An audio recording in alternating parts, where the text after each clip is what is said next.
ሰላምና ጤና ለሁላችሁም። እንደምን ከርማችኋል? እንዴት ሰነበታችሁ? ዶክተር ደምሴ ታደሰ ነኝ ከዊዝደም ሚዲያ። ለምንድን ነው የምንታመመው? እንግዲህ ስለ ጤና ነው እኔ የማወራው። ዊዝደም ሚዲያ እና ዊዝደም ሄልዝ ኬር የሚል ፕሮግራም አለው። በዚህ ፕሮግራም መሰረት የዚህ ፕሮግራም ዓላማ ሁላችሁም የጤናችሁ ባለቤት እንድትሆኑ ነው። ሁሉም ሰው የጤናው ባለቤት መሆን እንዲችል ማድረግ ነው እና ምንድን ነው የዊዝደም ሚዲያ እና ዓላማ ዊዝደም ሄልዝ ኬር ፕሮግራም ሰዎች ጤናቸው በእጃቸው እንደሆነ እንዲያውቁ፣ ጤናን የማምረት አቅም እንዲያጎለብቱ፣ እንዲገነቡ፣ ሄልዝ ፕሮዳክሽን ካፓቢሊቲን መገንባት ነው። ሄልዝ አዌርነስ የጤናን ግንዛቤ ማሳደግ፣ የጤና ግንዛቤን ሰዎች ለምን እንደምንታመም፣ እንዴት እንደምንታመም፣ ለመታመማችን ምክንያቶች ምን እንደሆኑ በትክክል ብናውቅ ራሳችንን መከላከል እንችላለን። ግን ብዙ ጊዜ እንደሱ አናረግም፣ በተለያየ ምክንያት። አንደኛ ባለማወቅ፣ ሁለተኛ የሚያዋክበን ብዙ ነገር አለ። በህይወት በዙሪያችን የሚያዋክቡን ብዙ ነገሮች አሉ። ስለዚህ ትኩረት ወደ ራሳችን አናረግም። ሌላው አንዱ ችግር እሱ ነው።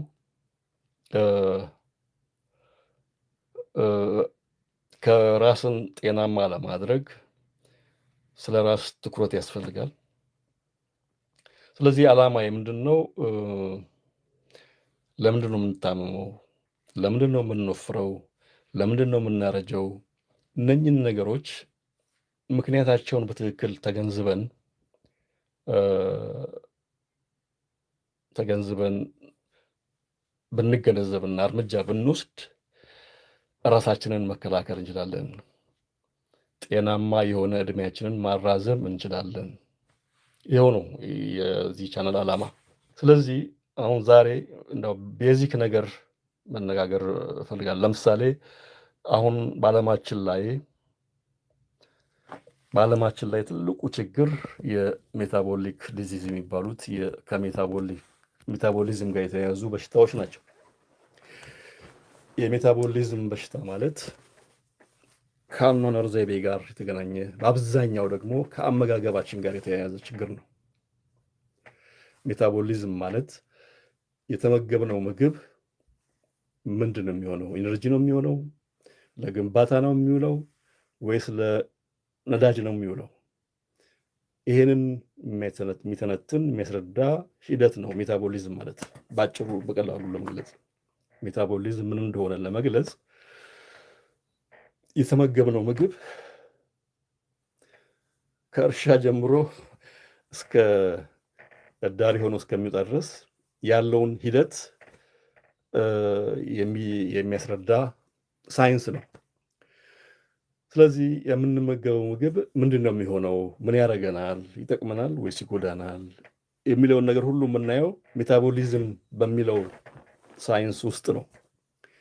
ስለዚህ ከዚህ ጋር የተያያዙ ችግሮች ደግሞ የጤና ችግሮች ሜታቦሊክ ዲዚዝ ይባላሉ። እነኚህ የሜታቦሊክ ዲዚዝ በተለምዶ የሚባሉት ተላላፊ ያልሆኑ በሽታዎች ተብለው ነው የሚጠቀሱት። ነን ኮሚኒካብል ዲዚዝ፣ ተላላፊ ያልሆኑ በሽታዎች።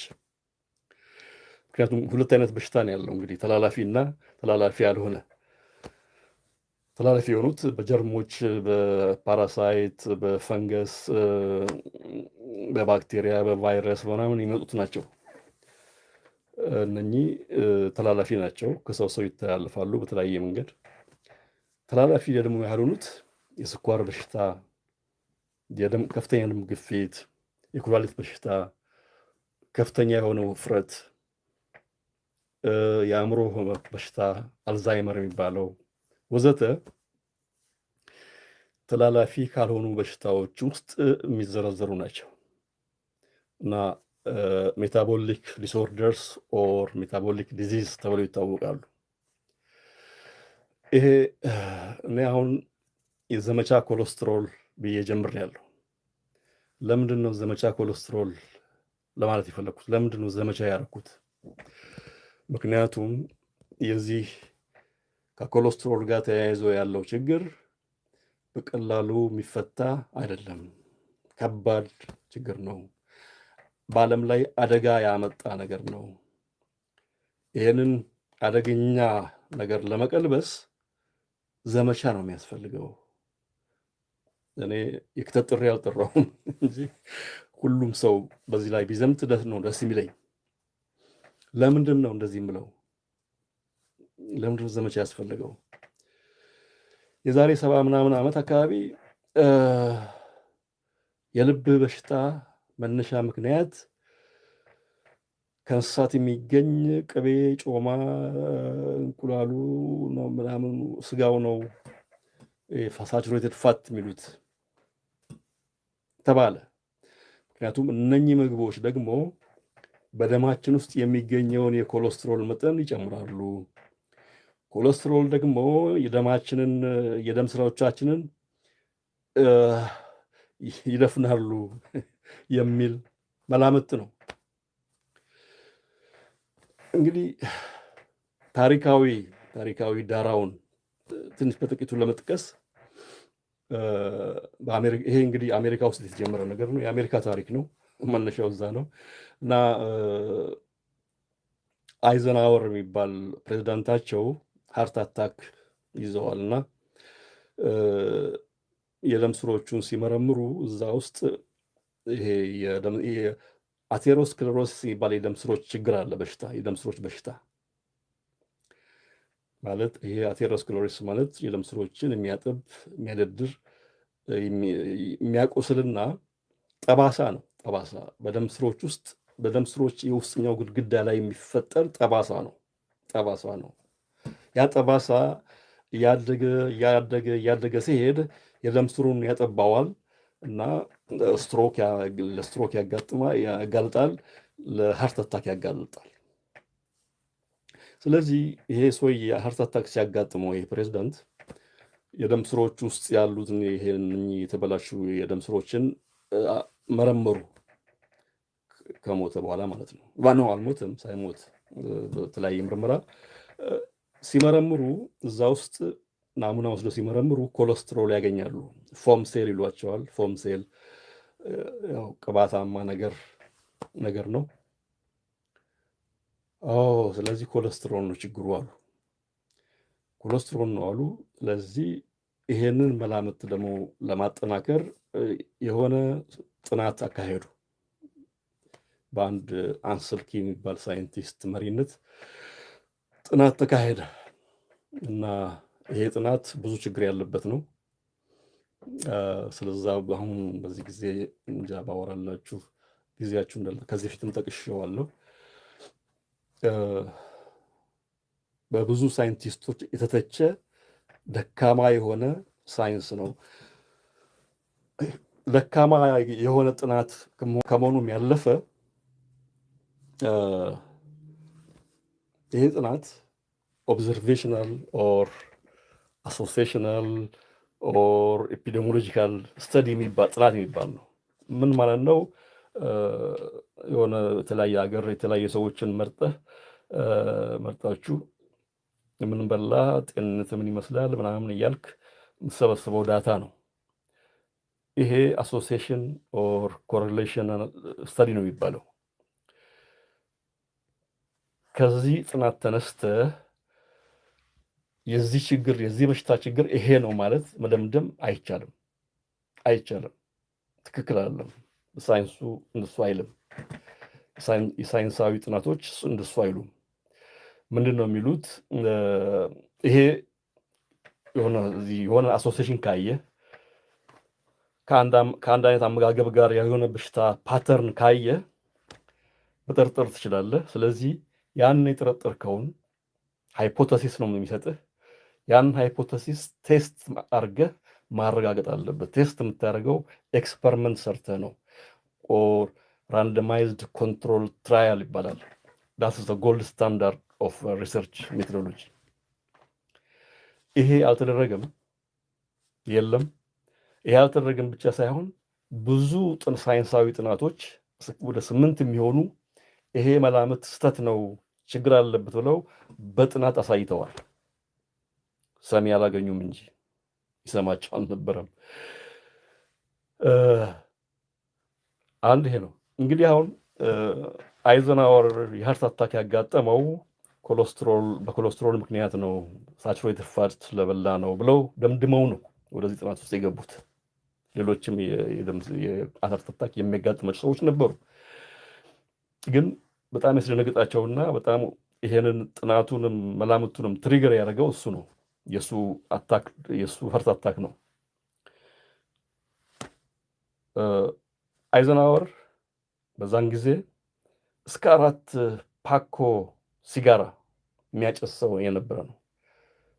የሚያጨሰው ሲጋራም ካሜል የሚባለውን ሲጋራ ነው የሚያጨሰው። በቀን ውስጥ እስከ 4 ፓኮ ያጨሳል። በዛን ጊዜ ወቅቱም የሁለተኛ ዓለም ጦርነት ጊዜ ስለነበረም ያው ሊሆን ይችላል፣ ምክንያት ሊኖረው ይችላል። ኃይለኛ አጫሽ ነው። በቀን ውስጥ 4 ፓኬት ሲጋራ ካሜል የሚባል ሲጋራ ያጨሳል። አንድ ሁለተኛ፣ ይሄ እንኳን ከሞተ በኋላ ያገኙት መሰለኝ ሰውነቱን ሲመረምሩ ያልተገኘ ካንሰር፣ የደም ግፊትን ከፍ የሚያደርግ ካንሰር አገኙበት፣ አገኙ። ስለዚህ ምን ማለት ነው? የሰውዬ ያልታወቀለት የደም ግፊት ነበረው ማለት ነው ለረጅም ጊዜ። እነኝን ሁሉ ሳያገናዝቡ ሳያያይዙ ትኩረታቸው ኮሌስትሮል ብቻ ላይ ሆነ። ሌላው ችግር በዚህ ጊዜ በርካታ የሆኑ የእውቀት ክፍተቶች ነበሩ። ብዙ ነገር አይታወቅም ነበር። ለምሳሌ ክሮኒክ ኢንፍላሜሽን ማለት የተራዘመ ብግነት፣ የተራዘመ የሰውነት ቁጣ መንደድ። ኢንፍላሜሽን ማለት ጦርነት ማለት ነው። እንደው እንዲገባችሁ በትክክል በቀላሉ ለመርዳት ጦርነት ማለት ነው። ኢንፍላሜሽን ማለት ሰውነታችን ከሆነ ባዕድ ጋር የሚያደርገው ግብ ነው። ስለዚህ ኢንፍላሜሽን የኛ የኢሚዩን ሲስተም ሪስፖንስ ነው፣ ምላሽ ነው። ስለዚህ አስፈላጊ ነገር ነው። ነገር ግን ቋሚ ሲሆን በተለይ ዝቅ ባለ መጠን፣ በጣም ከፍ ሲልና በጣም ፈጣን ኃይለኛ ሲሆን ያው ትኩሳቱ ምኑም በሽታውም ከባድ ሆኖ ወዲያው ሊገለን ይችላል። ግን ይሄኛው ኢንፍላሜሽን ክሮኒክ ኢንፍላሜሽን የሚባለው እንደ ቀዝቃዛ ጦርነት ውሰዱት። በአውሮፓን በዌስተርን እና ኢስተርን አገሮች መካከል እንደነበረው ቀዝቃዛ ጦርነት ውሰዱት። ጦርነትም የለም፣ ሰላምም የለም። ግን ይሄ ክሮኒክ ኢንፍላሜሽን በየጊዜው አደጋ እያደረሰ ነው ያለው ማለት ነው። አንድ ይሄ ነው። ይሄን አይታወቅም ነበር በዛን ጊዜ። ሌላው ነገር የማይታወቀው ኢንሱሊን ሬዚስታንስ የሚባል ነገር አይታወቅም። ከኢንሱሊን ጋር የተያዙ ችግሮች አይታወቁም በዛ ጊዜ። ሌላው በጣም ከሁሉም በላይ ሁሉም ጠቃሚ ናቸው፣ ግን ለምሳሌ የደም ስሮቻችን የውስጠኛው ግድግዳ ሽፋን አለው። ግላይኮካሊክስ የሚባል ሽፋን አለው። ስለዚህ ስለ ግላይኮካሊክስ በዛን ጊዜ የሚታወቅ ነገር ምንም አልነበረም። ምንም አይታወቅም። ማንም ምንም አያውቅም። ሌላው ናይትሪክ ኦክሳይድ የሚባል ጋዝ ለደም ስሮች ጤንነት፣ ለደም ስር ዝውውር፣ ለብዙ ነገር በጣም ተአምረኛ የሆነ ጋዝ በዛ ጊዜ አይታወቅም።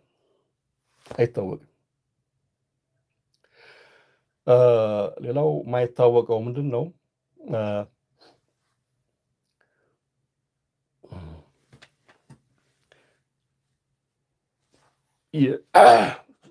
ይቅርታ፣ የደም ስሮች የውስጠኛው የደም ስር ካልቆሰለ በስተቀር የደም ስራችን ልክ አሁን የውሃ ቧንቧ አላለም። የውሃ ቧንቧ በውስጡ የሚፈሰውን ውሃ ወደ ውስጡ ያሰርጋል እንዴ? ያሰርጋል? አያሰርግም። ቀዳዳ ካለው ግን ይሰርጋል። ቀዳዳ ካለው ይሰርጋል።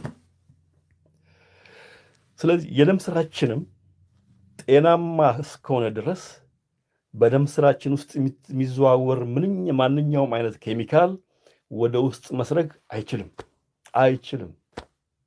ታይት ጀንክሽን ነው የሚባለው። በጣም ታይት ነው። ይሄንን የሚጠበቀው ምንድነው? ያ ግላይኮካሊክ ያልኳችሁ ሽፋን ነው። ስለዚህ ምንም ነገር በደም ውስጥ የሚዘዋወር ነገር ወደ ደም ስራችን ውስጥ መግባት የሚችለው ይሄ ግላይኮካሊክስ ዳሜጅድ ሲጎዳ፣ በዛም የተነሳ የደም ስሮቻችን ፐርሜብል ሲሆኑ ማለት የሆነ ነገር ማሳለፍ ሲችሉ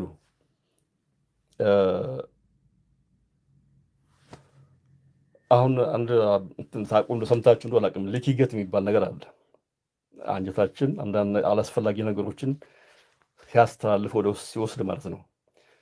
ይሄኛው ደግሞ ግላይኮካሊክስ ዳሜጅድ ሲሆን የውስጠኛው የደም ስሮቻችን ግድግዳ ሲጎዳ ሊኪ አርተሪ ሊኪ ቬዝል ነው የሚፈጠረው። ሊኪ ያደርጋል ማለት ነው።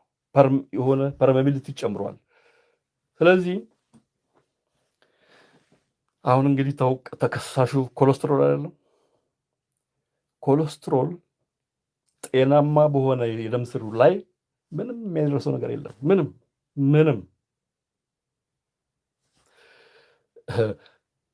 ኢቭን የደም ስሩ እንኳን ቢበሳና ቢሸነቆርና ፐርሜብል ቢሆንና መግባት እንኳን ቢችል እዛ ገብቶ እንኳን ኦክሲዳይዝድ ካልሆነ ማለት ኦክሲዴሽን ማለት እንደ ቅርጹን እንደመቀየር ዳሜጅ እንደማድረግ ነው፣ አታክ ነው። ካልሆነ በስተቀር ሰላም ነው። ነገር ግን እዛ ሲገባና ኦክሲዳይዝድ ሲሆን መልኩን ሲቀይር ዳሜጅ ሲሆን እንደ ባዕድ ይታይና የሰውነታችን መከላከያ ሰራዊቶች እርምጃ መውሰድ ይጀምራሉ። ማክሮፌጅ ዋነኛው ነው። ይውጡታል። የዞሩ ማይክሮፌጆች ማክሮፌጅ ስማቸው ማክሮ ማለት ትልቅ ነው፣ ፌጅ ማለት መብላት ነው። ብዙ ይበሉ ለማለት ሳይሆን አይቀርም። እና ይሄ የተበላሸ ነገር ባዕድ የሆነ ነገር እየዞሩ ይፈለጉ ይበላሉ። ይሄ ማለት የኢንፍላሜሽን ፕሮሰስ ተጀመረ ማለት ነው። ጦርነት ተጀመረ ማለት ነው። በዛ ጦርነት ምክንያት በዛ ኢንፍላሜሽን ምክንያት የደም ስር ውስጥ ቁስለት ይፈጠራል። ቁስለቱ እየጨመረ ጠባሳ እየሆነ እያደገ ይሄድና መጨረሻ ላይ የደም ስሮችን ሊያጠብ ሊዘጋ ይችላል። ስለዚህ ኮሌስትሮል ሳይፈልግ ተገዶ በገባበት ቦታ ያለ በደሉ የተወቀሰ ነገር ነው። ያለ ጥፋቱ የተወቀሰ ነው። ምክንያቱም የደም ስሩ ባይሸነቆር ኖሮ ሊገባ አይችልም። ከገባም በኋላ ሌሎች አጥቅተውት ኦክሲዳይዝድ ባይሆን ኖሮ ሰላም ነበር። ስለዚህ መጠየቅ ያለበት የደም ስሮች ላይ ጥቃት የሚያደርሱ ነገሮች ምንድን ናቸው ነው። የደም ስሮችን የሚያጠቃ የሚያቆስል ፐርመብል እንዲሆኑ ሌሎች ነገሮች እንዲገቡ የሚያደርጉ ነገሮች ምንድን ናቸው ብለን ነው መጠየቅ ያለብን። አንድ ሁለተኛ ከገባስ በኋላ ኦክሲዳይዝድ የሚያደርጉት ዳሜጅ የሚያደርጉት ነገሮችስ ምንድን ናቸው? እነኚህ ናቸው አስቻይ ኢኔብለርስ ኢንፍሉዌንሰርስ። እነኚህ ፋክተሮች ባይኖሩ ችግር አይኖርም። አቴሮስክለሮሲስ የሚባል አይኖርም። የልብ በሽታ የሚባልም አይኖርም። ስለዚህ ምንም በማይገናኝ ነገር የማይገናኝ ነገር አገናኝተው አያይዘው መፍትሄ ብለው መጡ። ምንድነው መፍትሄ ብለው ይዘው መጡት? ሳቹሬትድ ፋት እንዳትበሉ፣ የእንስሳት ተዋጽኦ ቀንሱ፣ ስጋ እንዳትበላ፣ ጮማ እንዳትበላ፣ ቅቤ እንዳትበላ፣ እንቁላል እንዳትበላ፣ ወተት እንዳትጠጣ፣ ዶሮም ከበላ ቆዳውን እንዳትበላ፣ እንቁላልም ከበላ አስኳሉን ብቻ ብላ ነው አስኳሉን አውጥተህ ነጩን ብቻ ብላ። ዋናው ምግቡ ያለው አስኳሉ ላይ ነው። እና እንዲህ አይነት ይሄን አመጡ። ቅቤና ጮማ ስለከለከሉን ደግሞ በፋብሪካ የተመረተ ዘይት ሲድ ኦይል እነሱ ቬጂቴብል ስሙን ለማሳመር የዳቦ ስም አውጥተው ቬጂቴብል ኦይል ይሉታል። ያ ውሸት ነው። ቬጂቴብል ኦይል የሚባል ሲድ ኦይል ከአዝርዕት ነው የሚሰራው በጣም በጥፎ በሆነ መንገድ እና የተበላሸ ምግብ ነው። የፋብሪካ ዘይት እኔ ትንሽ ላጋን ነው እና ማጋነን እንፈልጋለሁ። ከመርዝ አያንስም። እኔ መብላት ካቆምኩ ቆይቻለሁ። የምጠቀመው አልፎ አልፎ ኦሊቭ ኦይል እጠቀማለሁ። ኦሊቭ ኦይል ራሱ የምጠቀመው ሰላጣ ላይ ለመጨመር፣ በወጡ ውስጥ ከመጨመር ከፈለኩ ደግሞ በአናቱ ለመጨመር እንጂ አቁላልቼ ምናምን። ምክንያቱም እነዚህ ዘይቶች አንዱ ትልቁ ችግራቸው ሲቁላሉ ሲፈሉ ነው ችግራቸው አንዱ። ኤኒዌይ ስለነሱ ሌላ ጊዜ በሰፊው እመጣለሁ። ግን አሁን ምንድን ነው ጮማ፣ ስጋ ምናምን፣ ቅቤ፣ እንስሳት ተዋጽኦ አትብሉ አሉና እና የምግብ ስርዓት አወጡልን። ዋናው ምግባችሁ፣ አብዛኛው ምግባችሁ ከካርቦሃይድሬት የተሰራ መሆን አለበት፣ ከእህል የመጣ ምግብ መሆን አለበት ብለው ወሰኑ። ይሄ ራሱ የተወሰነበት መንገድ ብዙ ታሪካዊ ችግሮች አሉት። እሱን አሁን እዚህ ዝርዝር አልገባም። ሌላ ጊዜ ባለፈውም ቀደም ብዬም ተናገር ያለው ወደፊትም እቀጥልበታለሁ። እና ምን አሉ?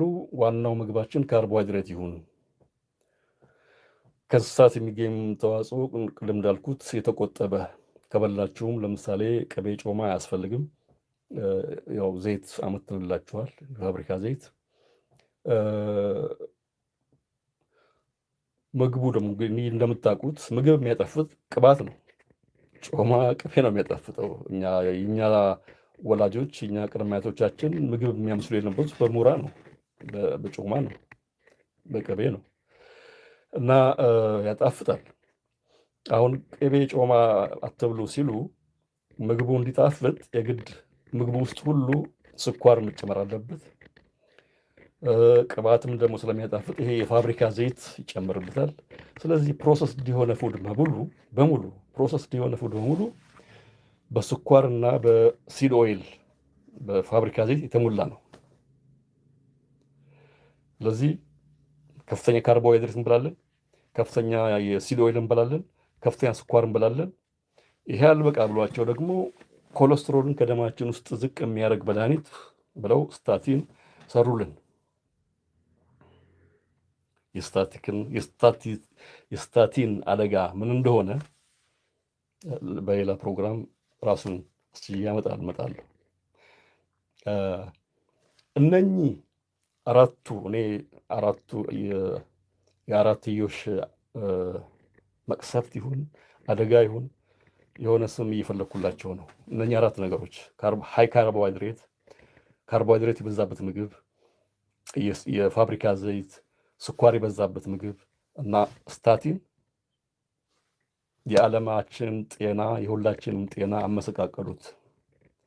የስኳር በሽታ፣ ከፍተኛ ውፍረት፣ የልብ በሽታ፣ የኩላሊት በሽታ፣ የአእምሮ በሽታ እየበዛ የሄደው እየጨመረ የሄደው ከዚህን ጊዜ በኋላ ነው።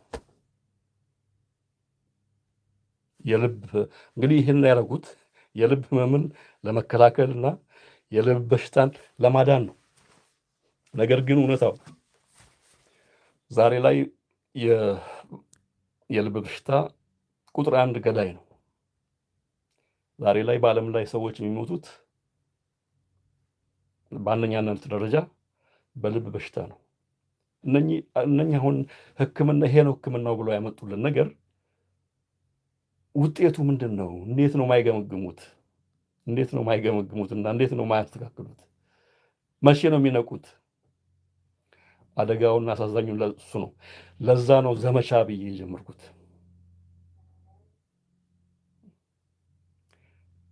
ዘመቻ ያስፈልገዋል። ምክንያቱም ለብዙ ጊዜ የገነገነ ውሸት ሲደጋገም አንድ ሰው አለ፣ ስሙን አሁን አላስታውሰውም። አደገኛው ውሸት ውሸትነቱ የታወቀ አይደለም። አደገኛ ውሸት ግን በተቋማትና በስልጣናት የተደገፈ ነው ይላል። አደገኛ ስህተት፣ አደገኛ ውሸት በግልጽ የታወቀው አይደለም። ነገር ግን ውሸት ሆኖ ሳለ በተቋማት ሲደገፍ፣ በባለስልጣናት ሲደገፍ፣ ምክንያቱም በቃ አደጋ ማድረሱን ይቀጥላል እንጂ የሚያቆመው የለም። ምክንያቱም ግፋው ትግሉ ከነኚህ ተቋማትና ከነኚህ ባለስልጣናት ጋር ነው። ይሄ በዚህ ባለፈው ቅድም በነገርኳችሁ በተሳሳተ ጥናት ላይ የተመሰረተ በብዙ የእውቀት ክፍተት ከፍተኛ የሆነ የእውቀት ክፍተት እያለ የተመሰረተ ቲዮሪ መላምት ህግ ሆነ፣ የአመጋገባችን ስርዓት መሰረት ሆነ፣ ያንን መሰረት ደግሞ ህግ ዓለም አቀፍ ሆነ። ደብሊውኤችኦም ሁሉም ትልልቅ ተቋማት እንደ መመሪያ ያደረጉት። ከዚህ ጋር ማን ይጋፋል? ይሄ ብቻ አይደለም ዋናው ችግሩ። ከዚህ ፕሮግራም የሚጠቀሙ በርካታ ተቋማት ተፈጠሩ። የምግብ ኢንዱስትሪዎች፣ ፉድ ኢንዱስትሪስ፣ ፋርማሲውቲካል ኢንዱስትሪስ፣ የመድኃኒት ተቋማት ከፍተኛ ጥቅም ተጠቃሚ ሆኑ። የአሜሪካ መንግስትም ተጠቃሚ ሆነ። ምክንያቱም የግብርና ምርት ተትረፍርፎ በድጎማ ምክንያት የግብርና ምርታቸው በጣም እየወደቀባቸው አስቸግሯቸው ነበር። ስለዚህ አንሰልኪ ዋና ምግባችን መሆን ያለበት ካርቦሃይድሬት ነው ሲል በደስታ የተቀበሉት። ቶሎ አጣልፎ ነው ህግ ያደረጉት እና ይሄ ስህተት እንግዲህ 70 ዓመት ሞልቶታል። ይሄ ለእኔ ትልቅ ስህተት ነው። ትልቅ ስህተት ብቻ ሳይሆን እኔ ወንጀልም ሁሉ እለዋለሁ። እንዲያውም አንዳንድ ሰዎች ምን ይላሉ? አሁንም ዛሬም አድሚት የማያደርጉትና ተሳስተን ነበር የማይሉት ላለመጠየቅ ነው ብለው የሚገምቱ ሰዎች አሉ። እኔም እስማማለሁ።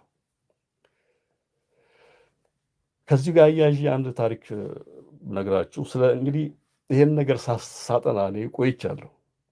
እኔ ደፋር ሰው አይደለሁም። በባህሬ አይናፋርና በጣም ተጠራጣሪ፣ ቶሎ ቀደም ማለት የማልወድ ሰው ነኝ። ስለዚህ ስለ ኮሌስትሮል ማጥናት ከጀመርኩ ቢያንስ 3 ዓመት ይሆነዋል። ያላገላበጥኩት መጽሐፍ፣ ያላገላበጥኩት ሳይንሳዊ ጥናት የለም። በጣም በጣም በጣም እርግጠኛ ስለሆንኩ ብቻ ነው ወደ አደባባይ የወጣሁት። እንዴት ይሄን ያህል ከባድ ስህተት ይሄን ያህል እድሜ ይኖረዋል ትሉ ይሆናል። ይሄ ነገር አዲስ ነገር አይደለም። አንድ ጊዜ እውነት ነው የተባለ ነገርና ቅድም እንዳልኩት በተቋማት ከተደገፈ፣ በባለስልጣናትም ከተደገፈ፣ በዚህ ላይ ተመስርቶ ደግሞ መመሪያዎች ከወጡ በኋላ ይሄንን መቀልበስ ከባድ ትግል ይፈልጋል። ለዚህ ነው ዘመቻ ኮሌስትሮል ያልኩት። ግን አንድ ታሪክ የድሮ የሕክምና ታሪክ ምን ይመስላል ብዬ ማጥናት ጀመርኩ እና ከዛሬ 150 ዓመት በፊት የነበረው ሕክምና በጣም የሚገርም ነው።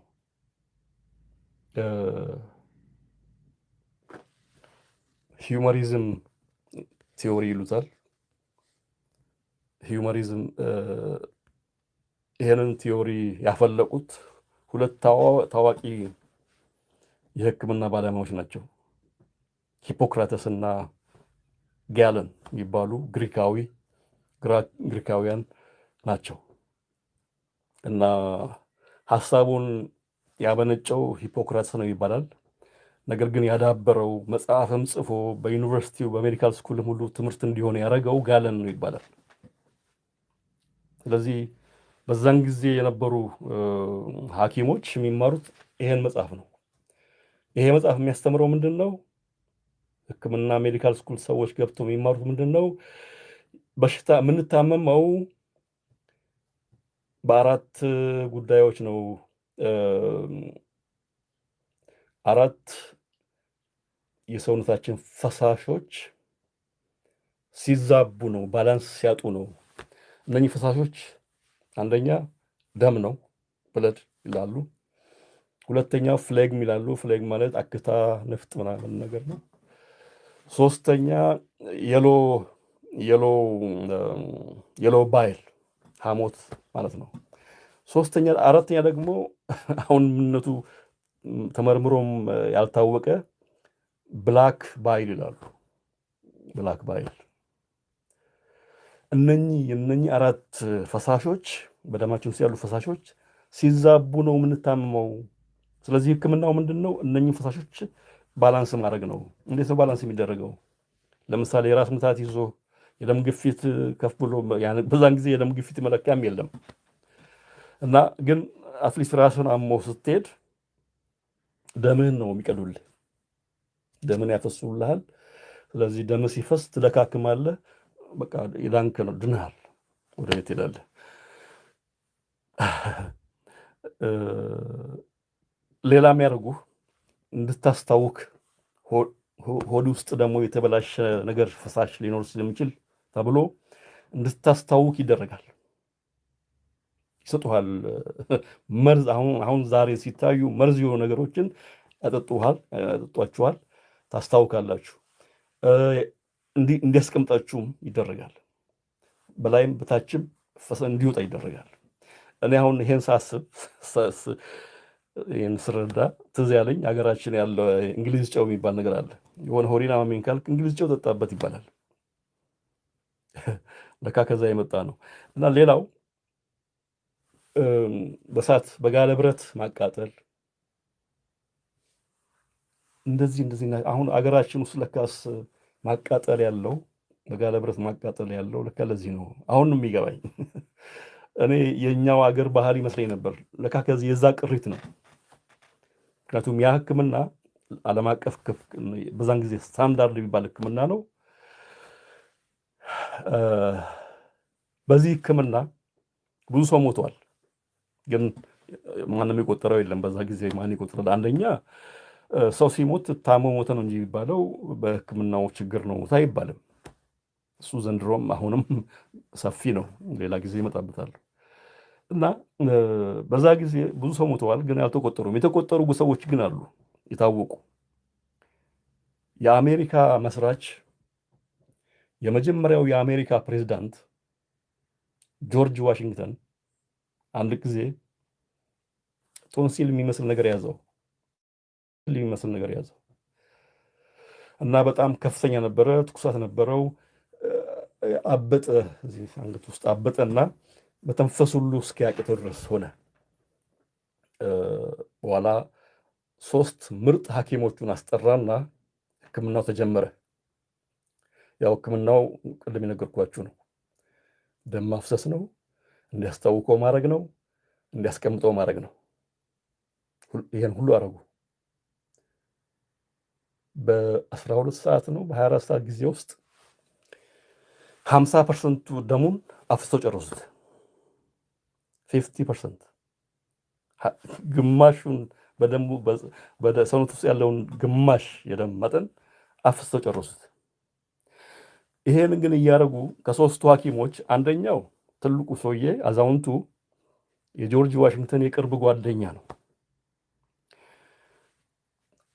አንደኛው ከ3ቱ አንደኛው በጣም ወጣት ነው፣ 37 ዓመቱ ነበር። እና ያው እንግዲህ ወጣት ስትሆን ለመማርም የፍላጎት ይጨምራል መሰለኝ። አዳዲስ ነገሮችን ለማወቅ ጥረት የሚያደርግ ሰው ሐኪም ነበረ ይመስለኛል። በኋላ ሀሳብ አመጣ። ሰውየው ፕሬዚዳንቱ እየባሰበት እየሄደ እንጂ ምንም የተሻሻለ ነገር ስላላየ ይሄ ሕክምናችንን ብንፈትሸው ይሻላል። ሰውየው እዚህ ውስጥ አንገቱ ውስጥ ስላበጠበት መተንፈስ ስላቃተው ነው የተሰቃየው። ስለዚህ እዚህ ጋር በስተን በቀዳዳ ፈጥረን በዛ እንዲተነፍስ እናድርገው ይላል። ይህ ሕክምና ስሙ ትራኪዮስቶሚ ነው የሚባለው። በዛ ጊዜ ግን አዲስና ገና ያ ሕክምና በዛን ጊዜ አዲስ ነበርና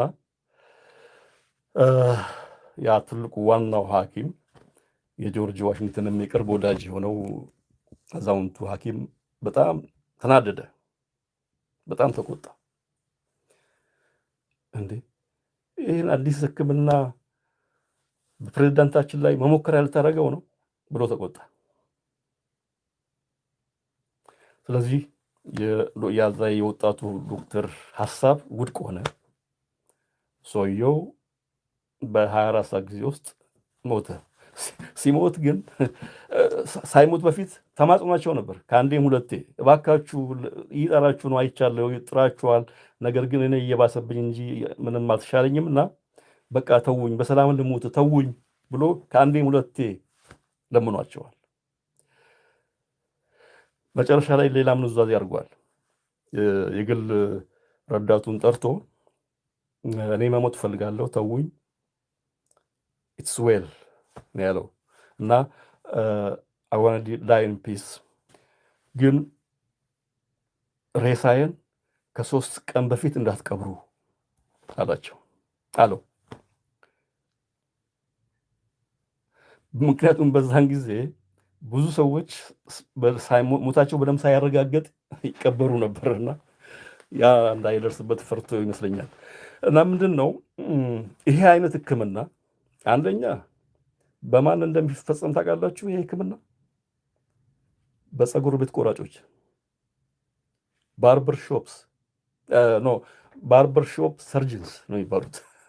የፀጉር ቆራጭ ሰርጅኖች፣ የቀዶ ጥገና። ምክንያቱም እነሱ ናቸው ይሄ እንደሚያፈሱት እግርህ የሆነ ችግር ቢያጋጥሙ እግር የሚቆርጡ እነሱ ናቸው። ብዙ ኦፕሬሽን የሚያደርጉ እነሱ ናቸው። እና ባርበር ሾፕ ሰርጅንስ ይባላሉ። የፀጉር ቤት፣ የፀጉር መደብር፣ የቀዶ ሕክምና ሐኪሞች። ይሄ ጠይቄ ነበር እኔ ለምንድን ነው ሐኪሞች ይሰለጥናሉ? እነኚህ ሰዎች ይሄን ስራ የሚሰሩ ሰዎች ሜዲካል ስኩል ገብተው የሰለጠኑ አይደሉም። ከትልልቅ ከአዛውንቶች ጋር ይመደቡና ልምድ ቀስመው ነው ወደ ስራው የሚገቡት እንጂ ፎርማሊ ሜዲካል ስኩል ገብተው የተማሩት ነገር የለም። በዛን ጊዜ ግን ሜዲካል ስኩል እየገቡ ይሄንኑ ስራ የሆነው ሳይንሱ በዛ ጊዜ እነኛ 4 ፈሳሾችን ማስተካከል ነው። ያንንም ቢሆን እንደው ስኩል ገብተው መጽሐፍ ማንበው ሌክቸር ወስደው የተማሩት ሐኪሞች የሚባሉት ይሄን ስራ አይሰሩትም። እና ምንድነው ብዬ ሳጠና ይሄ ከደም ጋር መነካካት፣ ከፓስ ጋር ከመግል ጋር ከምናምን ጋር መነካካት በዛን ጊዜ ዝቅ ያለ የሙያ ደረጃ ስለሆነ ወደዛ ደረጃ ዝቅ ማለት አይፈልጉም። የእነሱ ስራ ምንድነው? ማማከር፣ ማስተማር፣ ቲዮሪ ወሬ ማውራት ነው የነበረው በአብዛኛው ማለት ይቻላል። እና ይሄን ስራ ሐኪሞችም አይደሉም የሚሰሩት፣ በትክክል የሰለጠኑት ስልጠናውም ራሱ ያው ነው። ግን እነሱም እንስራ ቢሉ ይሄን ነው የሚሰሩት፣ ሌላ ነገር የለም። ግን ያም ሆኖ ምንም ሜዲካል ስኩል ገብተው ሕክምና ትምህርት ቤት ገብተው ያልተማሩ ፀጉር አስተካካዮች ናቸው ይሄን ስራ ሲሰሩ የነበሩት። ይሄ ሕክምና ለምን ያህል እንደቆየ ታውቃላችሁ? ይሄ ጨለማ የሆነ በዛን ጊዜ ጀርም አይታወቅም፣ ባክቴሪያ የሚባል አይታወቅም፣ ፈንገስ የሚባል አይታወቅም፣ ቫይረስ የሚባል አይታወቅም፣ ፓራሳይት የሚባል አይታወቅም። ምክንያቱም የበሽታ መነሻ እነኛ 4ቱ ፈሳሾች ናቸው። የነኛ 4 ፈሳሽ መዛባት። ይሄ ሕክምና ይሄ ጨለማ ውስጥ ያለ ሕክምና ተከብሮ ሳይደፈር 2500 ዓመታት ነው ስራ ላይ የዋለው። ይሄ ሕክምና ስራውን ካቆመ 150 ዓመቱ ነው። እስከ 150 ዓመት ድረስ በዓለም ላይ የነበረው ምርጥ ሕክምና ይሄ ነበር። ደም ማድማት፣ በጋለ ብረት መተኮስ፣ እንዲያስቀምጥህ ማድረግ፣ እንዲያስታውክህ ማድረግ እና የሆነ እግርህ ከተበላሸም ቆርጦ መጣል ደግሞ ሲቆረጥ ደግሞ ማደዘዣ የለም እኮ በዛ ጊዜ ያለ ማደዘዣ ነው። እና ምርጥ ሰርጅን በዛ ጊዜ የሚባለው በፍጥነት እግር መቁረጥ የሚችል ነው፣ በሰከንድ ውስጥ የሚቆርጥ። ብዙ ብዙ አለ በሰፊው ለብቻው እመጣለሁ። ምክንያቱም በዛን ጊዜ የነበሩ ሕክምናዎች ሰቅጣጭ ናቸው። ሰቅጣጭ አንዳንድ ሰው የአእምሮ ህመም ካለው የሚጥል በሽታ ካለው አእምሮውን ውስጥ ያለውን ይሄ ፈሳሽ የሚሉትን ለማስተካከል በስተው ያለ ማደዘዣ በስተው እናስተንፍሰው ብለው የሚበሱ ናቸው። ኤኒዌይ ብዙ ብዙ ምንድን ነው አሁን ዋናው ይሄን የማወራው ይሄ በዛን ጊዜ ስታንዳርድ የሆነ ምርጥ ህክምና ነበረ። ይሄ ህክምና ለ2500 ዓመታት በዓለም ላይ ተንሰራፍቶ የቆየ ነው። አሁን ይህን ማውራት ለምን አስፈለገ? ይህን ማውራት የፈለግኩበት ምክንያት እውነት ነው ተብሎ በተቋማት የተደገፈ ሌላ ያልጠቀስኩት ነገር ይሄ ሂውመሪዝም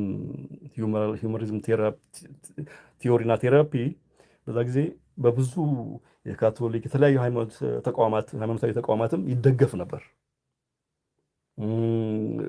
ሂፖክራተስ እና ጋለን ደግሞ በጣም የተከበሩ የሚፈሩ ሰዎች ናቸው። ቃላቸው እንደ ቅዱሳን መጽሐፍት የሚታይ ነው የነበረው። ስለዚህ የእነሱን ሀሳብ የሚቃወም ደፍሮ ይሄ እንዴት ይሆናል የሚል አልነበረም። በቂ እውቀትም አልነበረም። ይሄንን የሚሽር እውቀትም ቶሎ አልመጣም።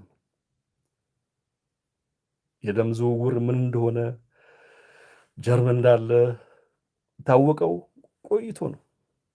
የነኚህ ነገሮች መታወቅ ነው ይሄን አንዱን እንዲቀር ያደረገው። ስለዚህ ምንድን ነው ልመል የፈለግኩት በአንድ ወቅት እውነት ነው የተባለ ነገር ሁሉ እውነት ነው ብሎ ለዘላለም እድሜ ልክ መቀበል ትልቅ ስህተት ነው። እውቀት ሳይንስ በየጊዜው ራሱን እያደሰ ራሱን እየፈተሸ ራሱን እያረቀ መሄድ እንጂ ግትር ነገር አይደለም። ዶግማ አይደለም። ሳይንስ ውስጥ ዶግማ የለም። ሕክምና ውስጥ ዶግማ ሲኖር ሕክምናው ገዳይ ነው የሚሆነው። አሁን የተፈጠረው በዛ ጊዜ የነበረው ያ ዶግማ ነው፣ የማይፈተሽ የማይጠይቅ ዶግማ ያለው ሃይማኖት ውስጥ ብቻ ነው። በቃ አይጠየቅም። ሃይማኖቱ የሚያስተምሩት ነገሮች አስተምሮቶች አይጠየቁም፣ አይፈተሹም። በቃ መቀበል ነው። በሳይንስ ውስጥ ግን በተለይ በሕክምናው ሲሆን አደገኛ ነገር ነው። ምክንያቱም ዛሬ ያወቅነው ነገር ከጥቂት ጊዜ በኋላ ሊቀየር ይችላል። ምክንያቱም ዛሬ ያወቅነው ማወቅ የቻልነውን ያህል ነው ያወቅነው። ዛሬ ያወቅነው ነገር ሁሉንም ነገር አይደለም ያወቅነው። በአንድ ጊዜ ሁሉም ነገር ማወቅም አይቻልም። አንዳንድ ሳይንቲስቶች አሉ፣ በሌላ ጊዜ በደንብ ስማቸውን እየገለጽኩ ማወራቸው። የሃርቫርድ ዩኒቨርሲቲ ዲን የነበረ አንድ ሰውዬ፣ አንድ ፕሮፌሰር ዶክተር ተማሪዎቹን ሲቀበል አዲስ ዓመት መጀመሪያ ላይ ትምህርት ቤት ሲከፈት ዩኒቨርሲቲ ሲከፈት አዲስ ገቢዎች አቀባበል ይደረግ የለም። እዛ አቀባበል ላይ ንግግር ሲያደርግ ምን አላቸው? እንግዲህ እንኳን ደህና መጣችሁ። አንድ ነገራችሁ ነገር ቢኖር ከምናስተምራችሁ ትምህርት ውስጥ 50% እውነት ነው፣ 50% እውነት ላይሆን ይችላል፣ ውሸትም ሊሆን ይችላል። ችግራችን ግን የትኛው ምን እንደሆነ አናቅም ያላቸው። ይሄ በታሪክ ተመዝግቦ ያለ ንግግር ነው።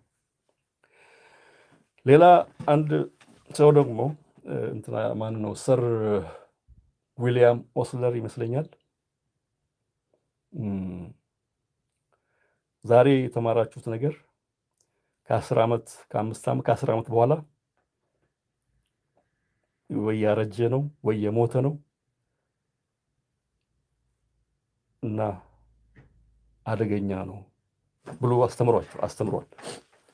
ይሄም በታሪክ ተመዝግቦ የተቀመጠ ነገር ነው። ምን ለማለት ነው? እነዚህ ሰዎች ምንድን ነው ማለት የፈለጉት? በዛ ጊዜ እውቀት በየጊዜው እየፈተሻችሁ እያዳበራችሁት የምትሄዱ እንጂ በአንድ ጊዜ ትክክለኛውን ነገር አገኝም ብላችሁ እንዳትቀመጡ ነው። ይሄ ነው መልእክቱ። ነገር ግን ፕራክቲካሊ በተግባር ግን እየሆነ ያለው ምንድን ነው? አንድ የትምህርት ቤት የተማርነውን የእድሜ ልክ እውቀት አድርገን እየፎከርን መቀጠል ነው። አንፈትሽም። ቆሞ ቀርነት በጣም የገነገነ የበዛ ነው። ዶግማ ሆኗል። ሳይንሳዊ ዶግማ። ሳይንስ ዶግማ ከሆነ ሳይንስ አይደለም አደገኛ ነው የሚሆነው። እና የኮሌስትሮል የዘመናችን አደጋ ይሄ ነው። የዚህ ሰለባ ሆኖ ነው። ዶግማ ነው። በተቋማት ተደግፏል፣ በባለስልጣናት ተደግፏል፣ ህግ ሆኗል።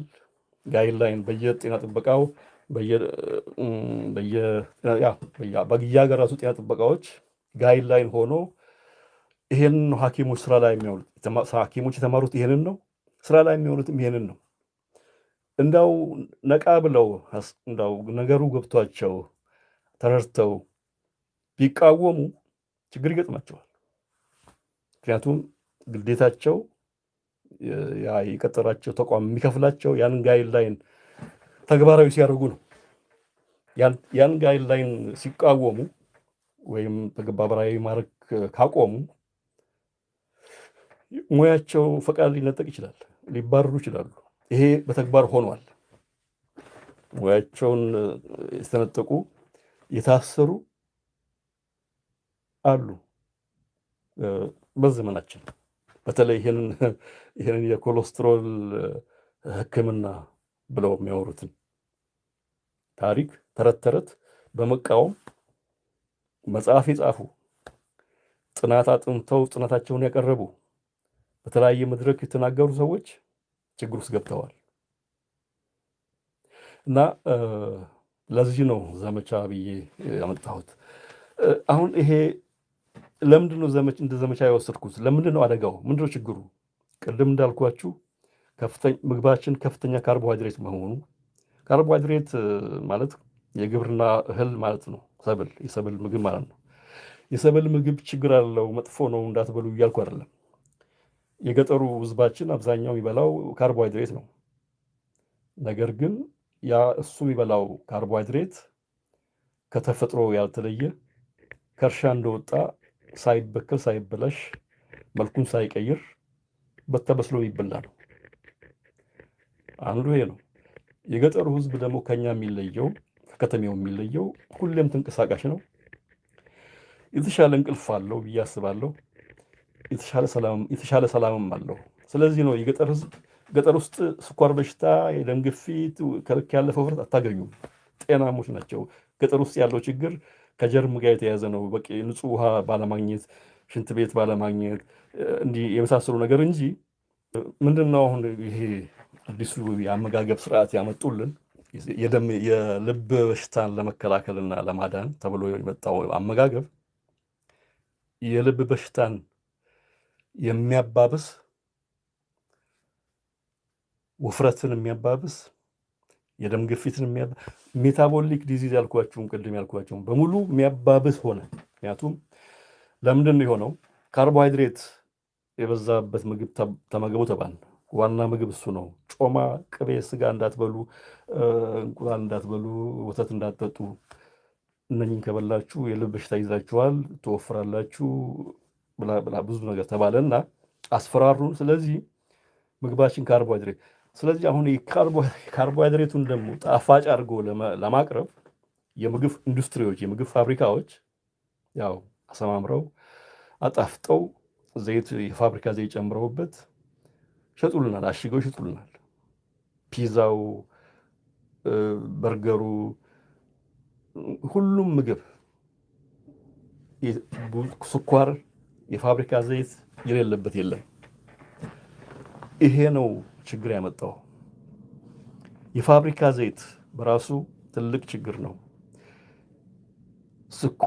ስኳር፣ ከፍተኛ ስኳር ማብዛት ደግሞ ካርቦሃይድሬት አሁን ዳቦ፣ እንጀራ ምናምን ስንበላም ወደ ስኳርነት ነው የሚቀየረው። አሁን ብዙ ጊዜ ስኳር ብለን ስናወራ ያው ጣፋጩን ነው የምናወራው። ከሻይ ቡና የምንጠጣበትን ማር ውስጥ ያለውን ፍራፍሬ ውስጥ ያለውን ጣፋጭ ስኳር ነው የምናወራው። በእርግጥ ከፍተኛ አደጋ ያለው እዚህ ጋር ነው። ግን ከእህል ውስጥ የሚገኘውም ስኳር ማንኛውም ዳቦ፣ እንጀራ፣ ገብስ ይሁን ስንዴ ይሁን ሩዝ፣ ፓስታ፣ መኮሮኒ ስንበላ ብስኩት ምናምን ስንበላ ወደ ግሉኮስ ነው የሚቀየረው። ግሉኮስ ስኳር ነው።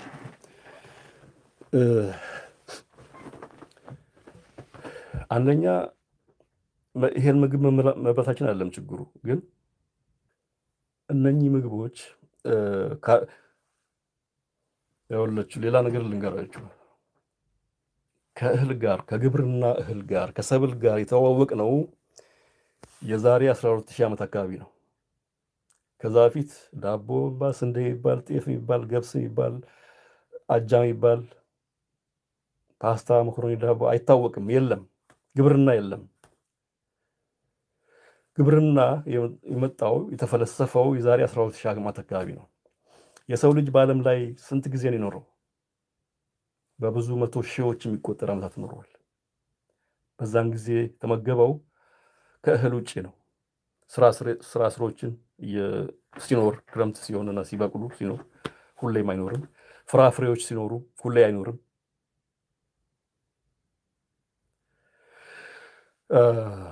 ፍራፍሬ አሁን ለምሳሌ አፕል ይሁን ሙዝ ይሁን ብርቱካን ምናምን በዛ ጊዜ በአመት ለተወሰነች ለአንድ ወር ምናልባት ያህል ቢያገኙ ነው። ምክንያቱም ሲዝናል ወቅታዊ እንጂ አመቱ ሙሉ ያለ ነገር አይደለም። ዛሬ ግን አመቱ ሙሉ አሉ።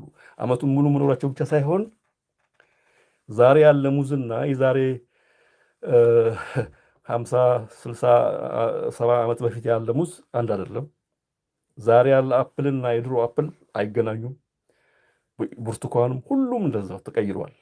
እንዲጣፍጥ መጠኑ ከፍ እንዲል ተደርጓል።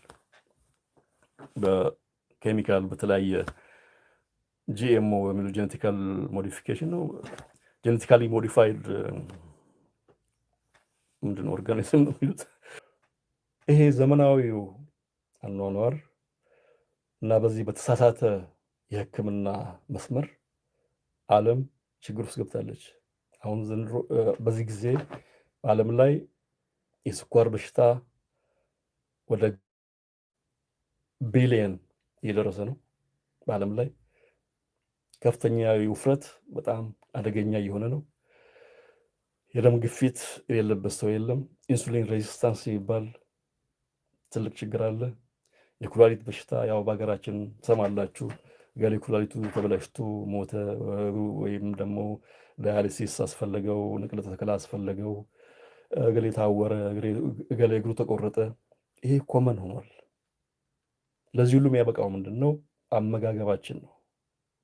ይሄ ለልብ ህመምን ለመከላከል እና ልብን ለማዳን ተብሎ የተሰጠን አመጋገብ ነው ለዚህ ሁሉ ያበቃል።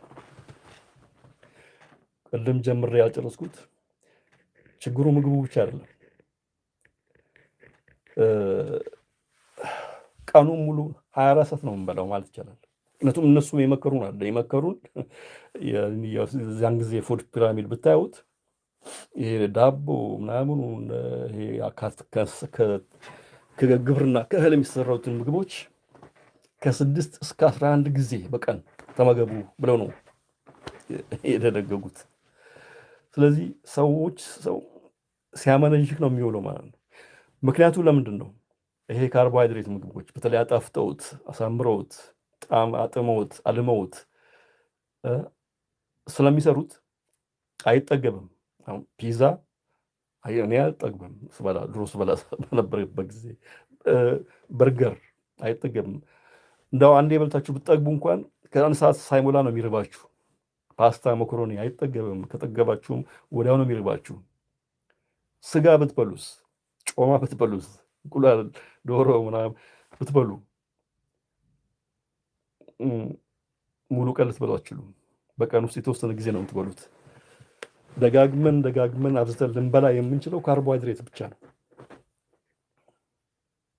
ካርቦሃይድሬት ብቻ ነው እንጂ አትክልት እና ፍራፍሬ፣ አረንጓዴ አትክልት እና የእንስሳት ተዋጽኦ ብንመገብ ከቻልን ካገኘን ወይም ደግሞ የግብርና ተዋጽኦም ከሆነ ፋብሪካ ያልገባ ያልተበላሸ መልኩን ያልቀየረ ተፈጥሯዊ መልኩን ያልቀየረ ብንመገብ በጣም የተሻለ ነው።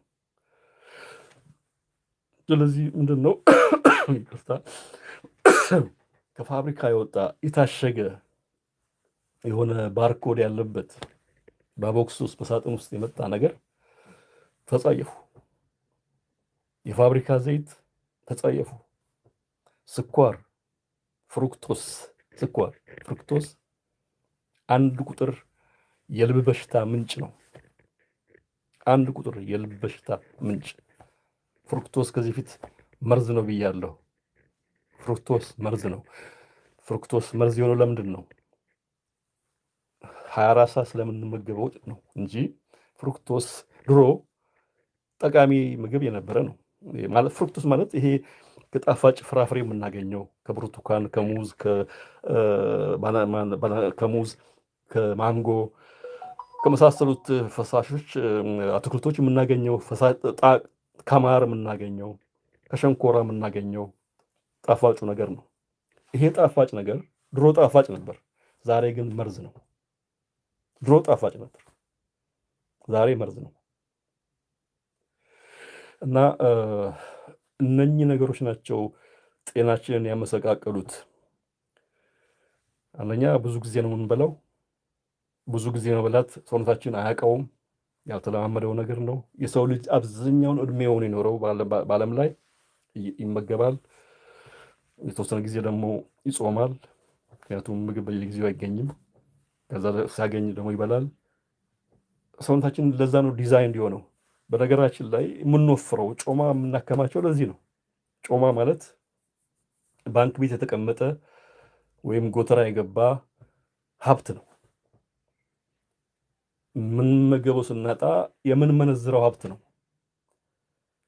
እና መወፈር ማለት ስብ ማከማቸት ተፈጥሯዊ ነው፣ ተፈጥሮ ህግ ነው።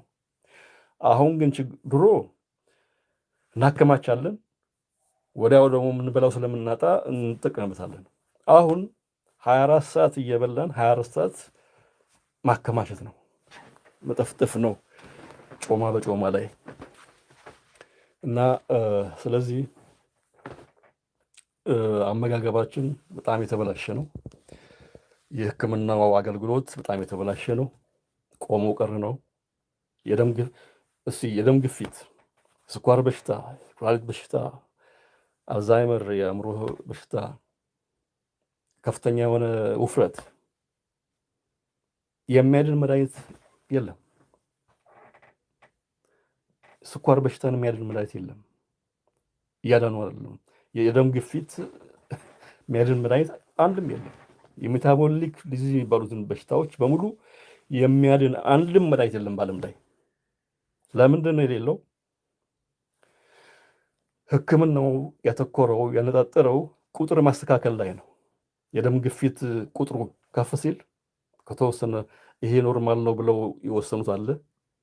ከዛ ኖርማል ነው ከተባለው በላይ ሲሆን መስተካከል አለበት ቁጥሩን።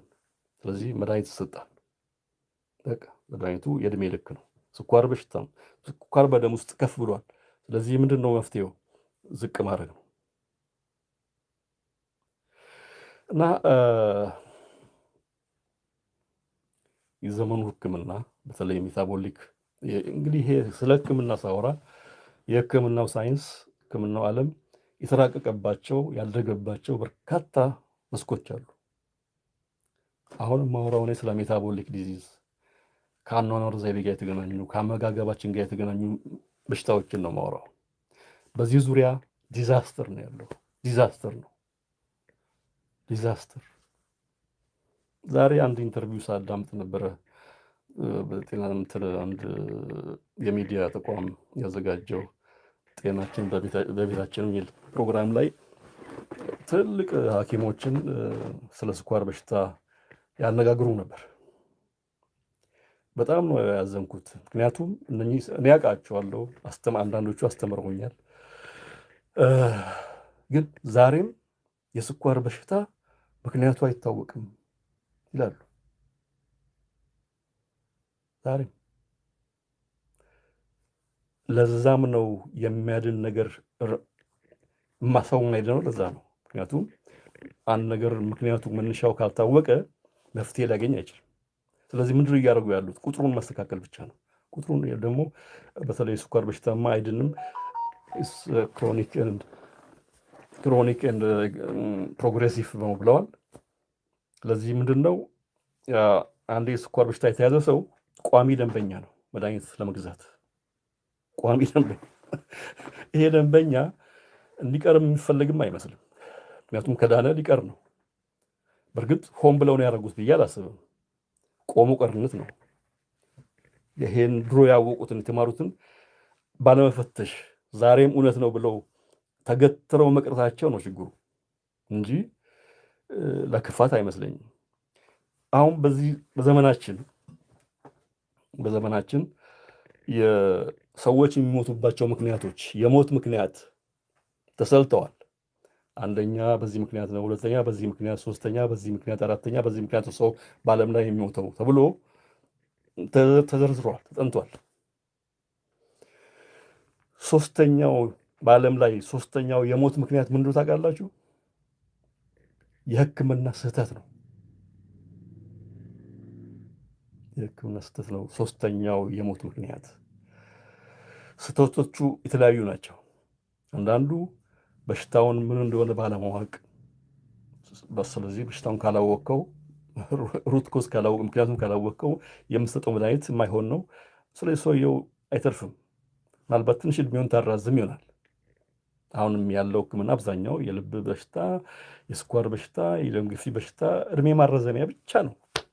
እንዳውም ኳሊቲ ኦፍ ላይፍ እንኳን አይጨምርም። አንዱ እሱ ነው። ሌላው የተሳተ መድኃኒት በመስጠት እንግዲህ ሀገራችን እንኳን ብዙ ሰምተናል። ገሌ እኮ በትንሽ በሽታ ሄዶ የሆነ መርፌ ወቅተውት ሞተ ሲባል ብዙ ሰምተናል። ግን የሚጠየቅ ሐኪም የለም። ምክንያቱም እኔ አሁን እንዲያውም ሶስተኛ ነው የሚባለው ነገር አልቀበለውም። እኔ አንደኛ ይመስለኛል። ምክንያቱ ለምንድን ነው አንደኛ የሚመስለኝ? እንግዲህ የሞት ምክንያት ሲዘረዘር ራሱ ችግር አለበት። አንድ ሰው ሲሞት በምንድን ነው የሞተው የሚል ይመዘገባል።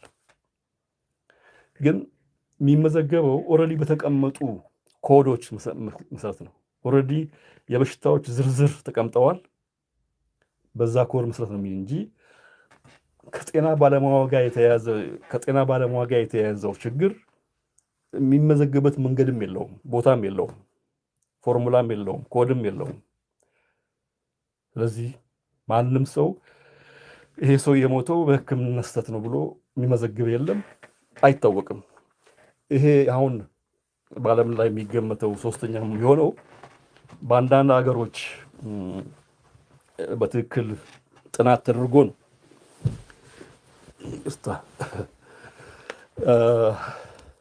እና በተለይ በአፍሪካ በጣም ብዙ እንዲሆን እንደሚችል ይገምታል። ምክንያቱም ብዙ ችግር ነው ያለው።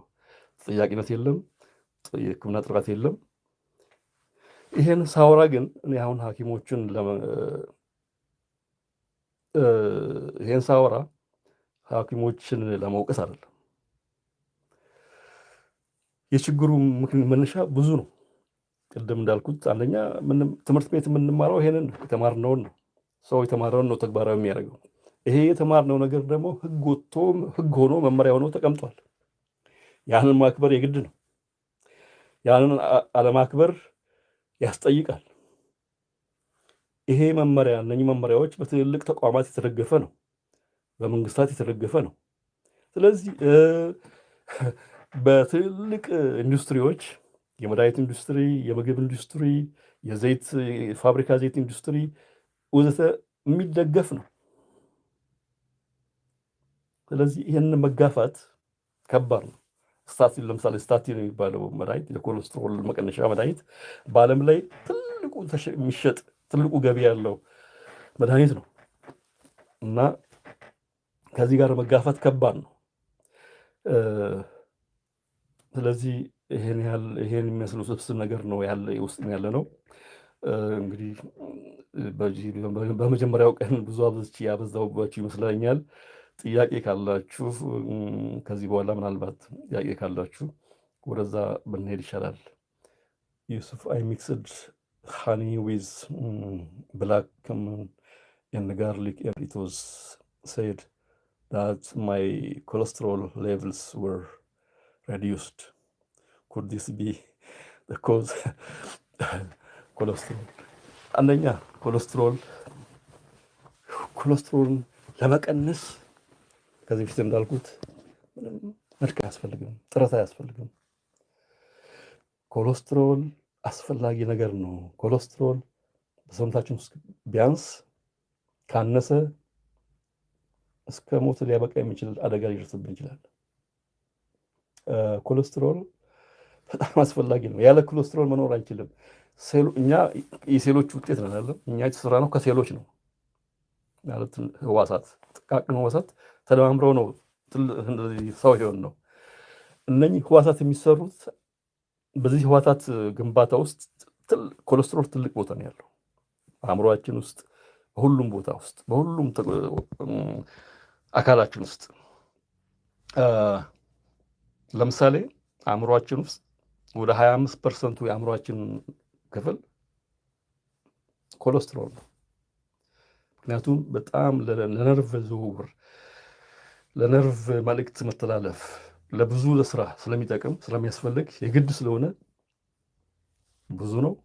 ይሄ ኮሌስትሮል ደግሞ የሚመረተው እዛው አንጎላችን ውስጥ ነው እንጂ እንግዲህ ወደ 80% እና ከዛ በላይ ወደ 70% በላይ የሚሆነው ኮሌስትሮል የሚመረተው ሰውነታችን ውስጥ ነው። ጉበታችን ነው የሚያመርተው። ተጨማሪ ደግሞ አንድ 30%ቱን ከምንመገበው ምግብ እናገኛለን። አንጎላችን ከጉበት የሚመረተው አያገኝም፣ ከምግብ የምንበላው አያገኝም። ለምንድን ነው? አንጎላችን ሁሉ ነገር ዝም ብሎ አይቀበልም፣ አያስገባም። ምክንያቱም ጥንቃቄ በጣም የተደረገበት ከባድ አጥር አለው። ከባድ አጥር ነው ያለው አንጎላችን።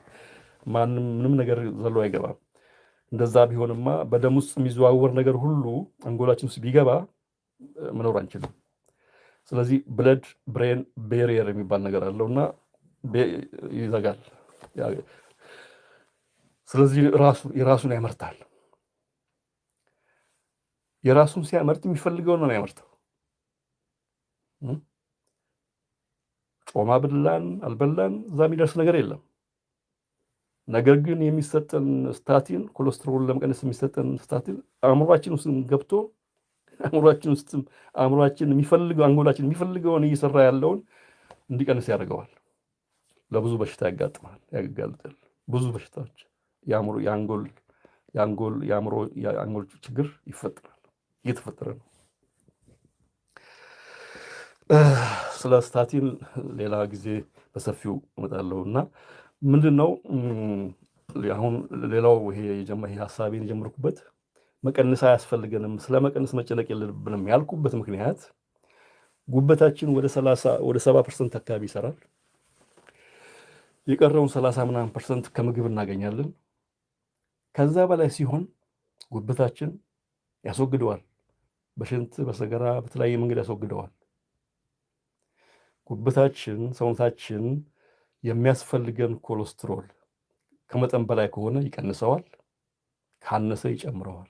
ለምሳሌ እኛ ከምግብ የምናገኘው 30% ነው ብያለሁ አይደለም? 30%ቱን ብንቀንሰው ብናቆመው ሰውነታችን ራሱ ከ70% ይጨምራል። የሚያመርተውን ምርቱን ይጨምራል እንጂ እሺ ብሎ አይቀመጥም። ምክንያቱም አስፈላጊ ነገር ነው። ስለዚህ ኮሌስትሮል መቀነስ የሚባል ነገር አደገኛ የሆነ ኋላ ቀር የሆነ አስተሳሰብ፣ በበቂ እውቀት ላይ ያልተመሰረተ አደገኛ ነገር ነው። ስለዚህ ኮሌስትሮል ቀነስኩ፣ ኮሌስትሮል አሁን እንዳውም ኮሌስትሮል አሁን ስታቲን እኮ የሚባለው መድኃኒት ከበር መልስ ሆኗል እኮ። ኮሌስትሮል አሁን ጨምረም አልጨመረ ሌላ እንዳው ውፍረት ካለ ወይም ትንሽ ሌላ ችግር ካለ ኮሌስትሮልም ስታቲንም ጨምርበት ማለት ጀምረዋል። ምክንያቱም ቢዝነስ ነው፣ አንዳንዴ ቢዝነስ ነው፣ ንግድ ነው። ስለዚህ ይኸውን ነው የምለው። ስለዚህ ኮሌስትሮል ቀነሰ አልቀነሰ አጀንዳ አይደለም፣ አጀንዳ አይደለም። አጀንዳው የደም ግፊቴ እንዴት ነው? ውፍረቴ እንዴት ነው? ውፍረት አለኝ ወይ? ከልክ ያለፈ ውፍረት አለኝ ወይ? የስኳር በሽታ አለብኝ ወይ? የደም ግፊት አለብኝ ወይ? የመሳሰሉትን ነው፣ እነሱን ነው መጨነቅ እንጂ ኮሌስትሮል አለብህ የማይረባ ወሬ ነው። ብዙ ነገር ባልጠራ እውቀት ላይ የተመሰረተ ነው። ባልጠራ እውቀት ልክ ለዛ ነው የ25 ዘመናት ታሪክ ያወራሁላችሁ። ለ25 ዘመናት ለ2500 ዓመታት የነበረው ሕክምና ጨለማ ውስጥ የነበረ ነው። ምንም እውቀት የሌለበት ግን በዛ በወቅቱ ስታንዳርድ ሕክምና ተብሎ የቆየ ነው። ስለዚህ ያንን ያመጣሁላችሁ ትክክል ነው የተባለ ነገር ሁሉ ትክክል አይደለም፣ ግን በተለያየ ምክንያቶች እድሜው ይረዝማል። እኔ አሁን ስጋቴ ይሄ የዘመናችን ችግር ምን ያህል ይቆይ ይሆን የሚለው ነው የሚያሳስበኝ። ምን ያህል ይቆያል? በእርግጥ ብዙ አይቆይም። ለምንድን ነው ብዙ የማይቆየው? ኦልሬዲ መፈረካከስ ጀምሯል። ትንሽ አዝጋሚም ቢሆን ምልክቶች እየታዩ ነው። ምክንያቱም ብዙ ታጋዮች አሉ፣ ብዙ ጦርነት የከፈቱ ሰዎች አሉ። እኔም ከነሱ አይቼ ነው ወደዚህ ጦርነት የገባሁት፣ ወደ ዘመቻ የገባሁት እና ይሄ ነው። ሌላ ጥያቄ አላየሁም። መልካም ቀን ይሁንላችሁ፣ ሌሊት ይሁንላችሁ። ለእኔ ደግሞ መልካም ቀን እመኛለሁ። ደህና ሁኑ። ምናልባት እንደዚህ ላይቭ በሌሎች ቪዲዮ እንገናኛለን። ይሄንም ቪዲዮ ግን ምናልባት ይሄ መልእክት ይጠቅማል ብላችሁ ካሰባችሁ ለወዳጃችሁ፣ ለዘመዳችሁ የሚታውቁት ሰው አጋሩ እና ሰዎች መልእክቱን እንዲያገኙ እንዲማሩ ይረዳቸዋል ብዬ አስባለሁ። እና ሼር አድርጉ፣ ኮሜንት ጻፉልኝ አሁንም በኋላም እና ላይክ አድርጉ፣ መውደዳችሁን ግለጹ። ምክንያቱም እንደዚህ ስታደርጉ ስርጭቱ ይጨምራል። እሺ፣ ደህና ሁኑ። በጣም አመሰግናለሁ ስለተከታተላችሁ። ሳምንት እንደዚህ በአካል እንገናኛለን። ከዛ በተረፈ ደግሞ በየጊዜው በማወጣው እንገናኛለን።